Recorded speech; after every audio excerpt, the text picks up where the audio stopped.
নমস্কার বন্ধুরা, কেমন আছেন সবাই? এই তো আমি ভালো আছি। পরিবারের চ্যানেল আর একটা নতুন ব্লগে আপনাদের স্বাগত জানাই।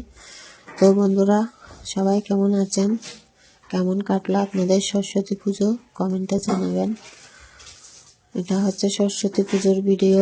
আমি এডিট করতে পারিনি বলে আপলোড দিতে পারিনি। তো আমাদের পাশের পাশায় সরস্বতী পুজো হচ্ছে, তো সবাই মিলে গেলাম, একটু পূজা আর্চা সারলাম, অঞ্জলি দিলাম, দিয়ে বাসায় চলে আসলাম। একটু পিঠে বানাবো, সরস্বতী পুজোয় পিঠে বানাবো, বানাবো না তাই কি করে হয়? তো আমি পুজোতে যাওয়ার আগে একটা ব্যাটার রেডি করে গিয়েছিলাম। এখানে চালের গুঁড়ো, একটু আটাও দিয়েছি, ইস্ট, তারপর লবণ দিয়ে একদম ডোটা রেডি করে গিয়েছিলাম কুসুম কুসুম গরম পানি দিয়ে। তো এখন একটা একটা পিঠে বানিয়ে নিব। সরস্বতী পুজো মানেই তো প্রায় শীতের শেষের দিকে, তো ভাবলাম একটু পিঠের আয়োজন করি। শীতকালে তো প্রথমে একবার খেয়েছিলাম বানিয়ে, এবার লাস্ট আর বানাতে পারবো কি না বলা যায় না। তো একটু বানিয়ে নিলাম। পিঠেগুলো কিছুক্ষণ রেস্টে রেখে দিলে একটু ফুলে সুন্দর মতো।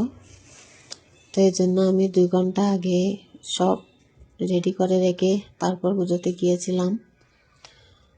তো দেখুন, পিঠে বানিয়ে নিচ্ছি।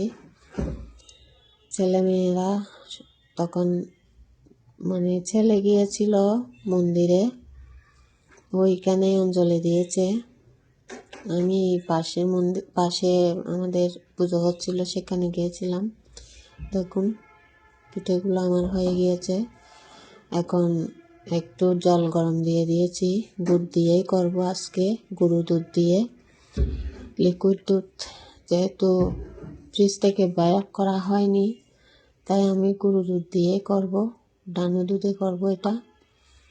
তো একটু লং, এলাচি, দারুচিনি আর তেজপাতাও দিয়ে দিয়েছি, লবণ দিয়ে দিচ্ছি স্বাদ মতো। এদিকে গরম জল বসিয়ে দিয়েছি, গরু দুধগুলো একটু মিক্স করব। এই যে দুধ নিয়ে নিয়েছি, এরপর একটু জল দিয়ে ভালো করে মিক্স করে নিব। একসাথে আমি গুড়ের সাথে দিই নাই, কারণ ফেটে যেতে পারে, এজন্য এটা আমি পরেই দিব। এই যে দিয়ে দিচ্ছি। তো এখন কিছুক্ষণ বলক ওঠা পর্যন্ত অপেক্ষা করব। এরপর পিঠেগুলো একটা একটা করে দিয়ে দেব। আসলে নিজে বানিয়েছি বলে বলছি না, খেতে অনেক টেস্ট হয়েছিল পিঠে। তো হয়ে গিয়েছে আমার পিঠে, অনেক সুন্দর কালার আসছে।